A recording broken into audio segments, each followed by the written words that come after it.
Picture this. Your period shows up early one month, late the next. Sleep has become a stranger. Out of nowhere, your heart starts pounding like you just ran up a flight of stairs, except you're sitting perfectly still. The weight around your middle keeps creeping up, even though your plate looks exactly the same as it did 5 years ago. Your ears itch for no reason at all. Work, which used to feel manageable, now takes everything you've got. You sit down to focus, and your brain just won't cooperate. And underneath all of it, you don't quite feel like yourself. More anxious, foggier, shorter fuse than you've ever had. So you go looking for answers.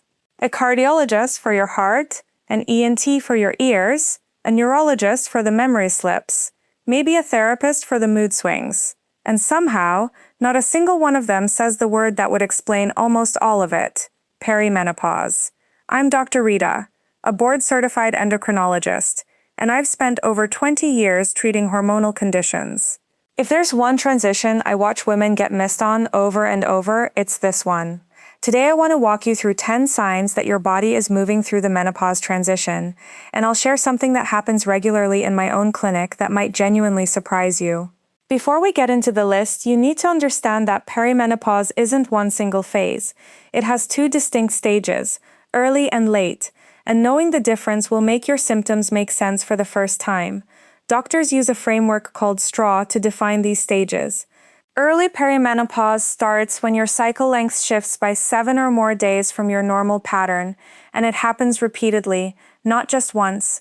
So if you used to run like clockwork every 28 days, and now you're bouncing between 21 and 35 days, month after month, that's your body waving a flag. And here's the part almost nobody tells you. Your estrogen isn't dropping yet at this point. It's actually swinging wildly, up one week, down the next. Those swings are the real source of most early symptoms. Late perimenopause is different. This begins when you start skipping periods entirely, with gaps of 60 days or more. Estrogen is now declining more steadily, and symptoms usually intensify. This stage closes out once you've gone a full 12 months without a period, and that's the moment you officially reach menopause. Now the 10 signs. 1. Heavier periods, not lighter. Most women expect perimenopause to mean lighter bleeding. Often it's the opposite. Those estrogen surges thicken your uterine lining, so when your period finally arrives, it can be heavier than ever. 2. Breast tenderness. When estrogen spikes, breast tissue reacts directly. Swelling, aching, sensitivity that lingers longer than the usual pre-period soreness. This is your estrogen running high and erratic, not low. 3. Hot flashes and night sweats. This symptom everyone associates with menopause, and it can start years before your final period. A sudden wave of heat rises through your chest, neck, and face, sometimes paired with a racing heart, usually gone within a few minutes. Here's the mechanism. Estrogen directly influences your hypothalamus, your body's internal thermostat. When estrogen becomes unstable, that thermostat turns oversensitive, misreading tiny temperature shifts as a signal to release heat. At night, your body's natural drop in core temperature can be enough to set off the same reaction. You wake up drenched, then chilled as the sweat evaporates. These tend to worsen as you move into late perimenopause. 4. Joint pain and frozen shoulder. This one catches so many women off guard.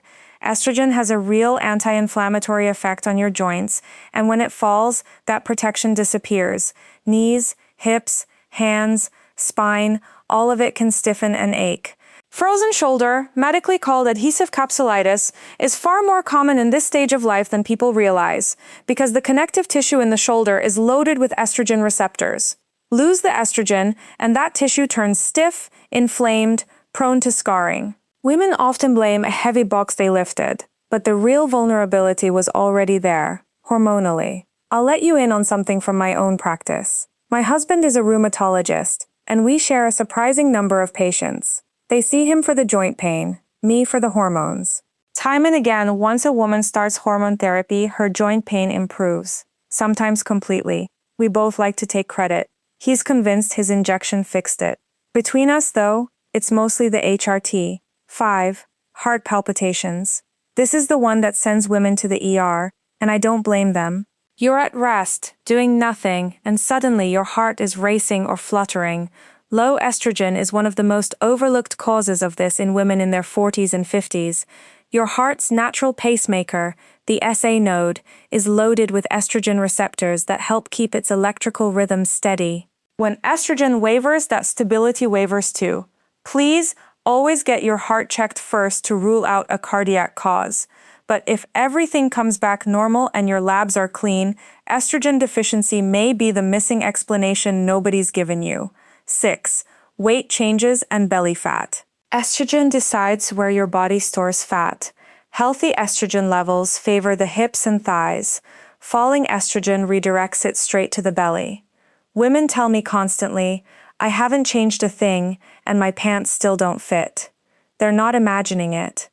Falling estrogen also makes your body more insulin resistant, so more sugar gets stored as fat instead of used as energy. 7. Insomnia. This goes beyond being jolted awake by sweats or palpitations.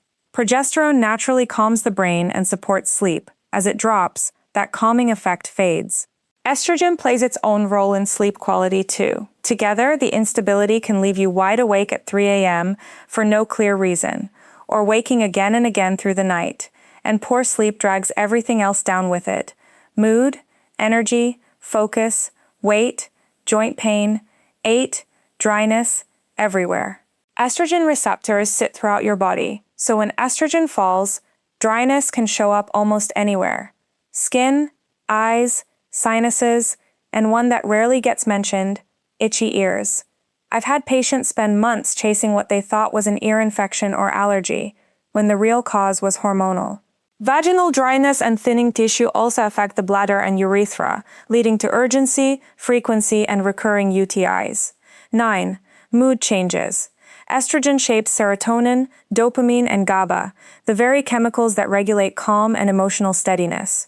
When estrogen destabilizes, so does your mood. Anxiety that feels foreign to you, irritability, overwhelm, or a low mood with no obvious trigger. And it ripples outward. I've had husbands thank me, kids thank me, teachers and coworkers notice the tension lift.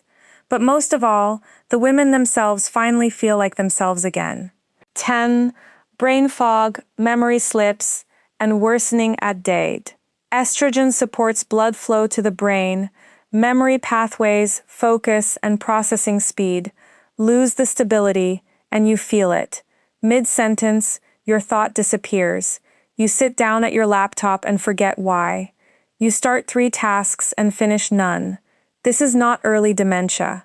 It's what happens when a hormone your brain has relied on for decades starts to waver. For women who already live with ADHD, this stretch can feel especially brutal, since a tool your brain depended on for staying organized is suddenly less reliable. Now, about testing. So many women get an FSH test, hear it came back normal, and are told they're not in perimenopause.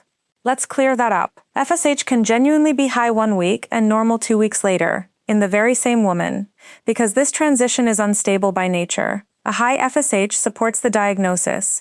A normal one does not rule it out. Perimenopause is a clinical diagnosis, built on your symptoms and cycle history, not one blood draw. The exception, if you've had a hysterectomy, an ablation, or you're on birth control, you have no reliable cycle to track, and blood work becomes far more important.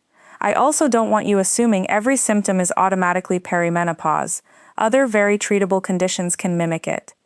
Sweating alone can point to thyroid issues or elevated IGF-1. Palpitations need a cardiologist first, then a look at thyroid, magnesium, thiamine, and iron, since anemia is a sneaky, common cause of a racing heart. Irregular periods can also stem from prolactin or thyroid problems. Once we've ruled all that out and perimenopause is confirmed, there are real effective treatment paths.